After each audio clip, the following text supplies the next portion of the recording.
nous allions au-delà, c'est-à-dire jusqu'à les troupes au sol, ce qui a été envisagé par le président de la République à un moment donné.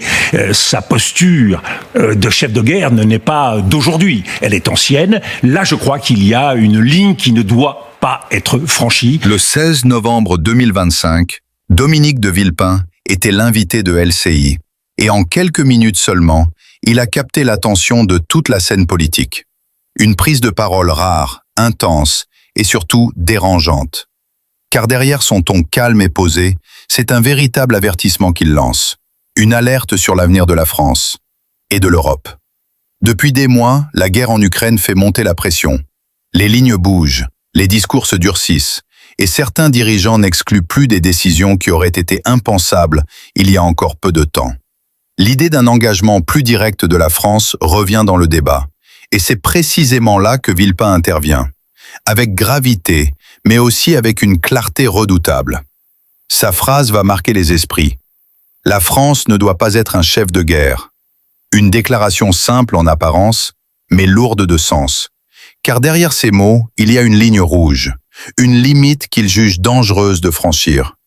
Pour lui, envoyer des troupes ou s'engager directement dans le conflit ne serait pas seulement une erreur stratégique, mais un risque majeur d'escalade incontrôlable. Et ce n'est pas tout. Villepin va plus loin. Il met en garde contre un enchaînement qui pourrait entraîner toute l'Europe dans une spirale de confrontation. Une guerre qui dépasserait largement les frontières de l'Ukraine. Une guerre dont personne ne maîtrise réellement l'issue. Mais attention, son message n'est pas un appel au retrait ou à l'abandon. Bien au contraire. Il insiste sur la nécessité de soutenir l'Ukraine, mais autrement. Pas par une implication militaire directe. Pour lui, la véritable force de la France doit rester diplomatique. Négocier, dialoguer, ouvrir des portes là où d'autres veulent les fermer. En clair, éviter la guerre totale, sans renoncer à ses principes. Ce qui rend cette intervention encore plus percutante, c'est le poids de celui qui parle. Dominique de Villepin n'est pas un observateur comme les autres. Son passé, son expérience, notamment son opposition marquante à la guerre en Irak, donnent à ces mots une résonance particulière. Il parle en connaisseur, et peut-être aussi en lanceur d'alerte. Aujourd'hui, son discours tranche avec celui de nombreux responsables politiques. Il dérange, il questionne, et surtout, il oblige à réfléchir. Faut-il aller plus loin? Faut-il au contraire freiner avant qu'il ne soit trop tard? Et c'est là que tout se joue. Parce que derrière ce débat, ce n'est pas seulement une question de stratégie, c'est une question de futur. Le futur de la France, le futur de l'Europe, et peut-être même l'équilibre mondial. Alors pose-toi cette question. Jusqu'où faut-il aller? Nous ne devons pas rentrer dans la guerre, mais bien tout faire pour que cette guerre reste cantonnée. Mais comme nous ne pouvons pas nous satisfaire d'une guerre qui se déroulerait comme cela de façon illimitée, eh bien nous devons agir pour que par la négociation, par la diplomatie, eh bien les choses puissent être renversées. Et ça, c'est tout le sens de la relation entre l'Union européenne et les États-Unis. Nous sommes par trop passifs, nous ne pesons pas suffisamment. À un moment donné, entre adultes, il faut être sérieux. Ces questions de guerre et paix sont lourdes. Ce n'est pas le président des États-Unis tout seul qui doit prendre cette responsabilité. En très clair, est-ce que ça signifie que si ce lundi, la France vend, mais on sait que c'est par un jeu de subvention, on en parlera dans un instant avec Thierry Breton, des Rafales à l'Ukraine, ça signifie, pour reprendre votre mot, que c'est donner du carburant à la guerre? Non, je vous dis que nous soutenions par des armements adéquats. Je ne mets pas en cause la nécessité d'apporter notre soutien à l'Ukraine. Mais ce que je mets en cause, c'est le fait que dans le même élan, plus nous apportons un soutien à l'Ukraine sans nous engager directement dans la guerre, plus nous avons le devoir de travailler à un cessez-le-feu et à une perspective de paix. C'est ce que je dis. Et c'est parce que le président de la République a oscillé entre chef de paix et chef de guerre, parce qu'il a en permanence hésiter entre maintenir l'unité de l'Europe et défendre la puissance européenne, l'autonomie stratégique. De ce point de vue-là, il faut lui rendre grâce, c'est son mérite d'avoir défendu cette position. Mais à un moment donné, il faut être capable de défendre l'intérêt général des Européens, l'intérêt général de l'Ukraine. Nous voyons les scandales qui existent en Ukraine de corruption. Nous voyons le risque qu'il y a aussi en Ukraine d'un délitement de la société. Eh bien, anticipons tout cela et essayons de faire en sorte que le travail de la paix soit accéléré. Une autre politique est-elle possible? Et en particulier un dialogue. Vous dites, le président de la République a oscillé. On peut le voir en positif ou en négatif. Il a tenté. En tout cas, on se rappelle l'image de Brégançon, on se rappelle l'image de la longue table quand il a essayé encore de dialoguer. Après, il y a eu ces formules « ne pas humilier la Russie ».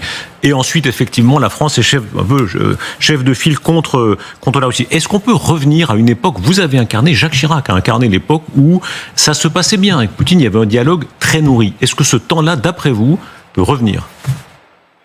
C'est extrêmement difficile aujourd'hui à imaginer, tant le régime de Vladimir Poutine, l'ensemble du système russe est orienté vers la guerre. Donc ne soyons pas naïfs, ne soyons pas innocents. Aujourd'hui, il y a bien en Russie une logique de guerre. Et c'est à cela qu'il faut faire face. C'est pour cela qu'il faut résister. Et c'est pour cela qu'il faut opposer un certain nombre de forces de dialogue et de paix, non pas tant avec la Russie, mais avec les alliés de la Russie, avec toutes les forces de la communauté internationale, pour faire en sorte que le bon sens, à un moment donné, puisse l'emporter. Mais c'est un travail qui consiste pas seulement, et loin de là, à convaincre la Russie, mais en quelque sorte à contourner la Russie pour faire que cette paix ou ce cessez-le-feu s'impose. Dominique de Villepin, le chef d'état-major des armées a beaucoup marqué en disant il faut se préparer à un choc avec la Russie dans 3 ou 4 ans. Alors, il y a toute une palette de réactions, depuis ceux qui disent c'est exagéré, on est en train de survendre en quelque sorte le danger, jusqu'à l'autre extrême, ceux qui jugent la guerre générale inéluctable. Quel est votre avis ? Non, je pense que toutes ces analyses sont tout à fait prématurées. Je vois bien l'intérêt qu'il peut y avoir à mobiliser les Français, mobiliser les Européens pour un effort de guerre qui doit être fait. Encore faut-il qu'il soit fait intelligemment, de façon appropriée, que nous ne menions pas la guerre d'hier. Le général de Gaulle, dans ses mémoires de guerre, raconte comment il a pensé la guerre avec des chars et avec des avions, alors que la stratégie de l'avant était tout à fait différente.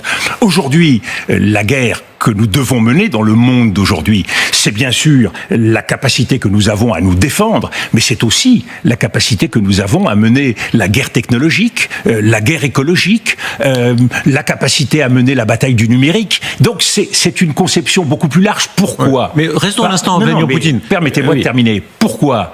Parce que l'enjeu aujourd'hui, c'est pas seulement le risque qu'il y a d'une guerre d'Ukraine qui s'élargirait, c'est aussi le risque que la souveraineté européenne et la souveraineté française soient effacées.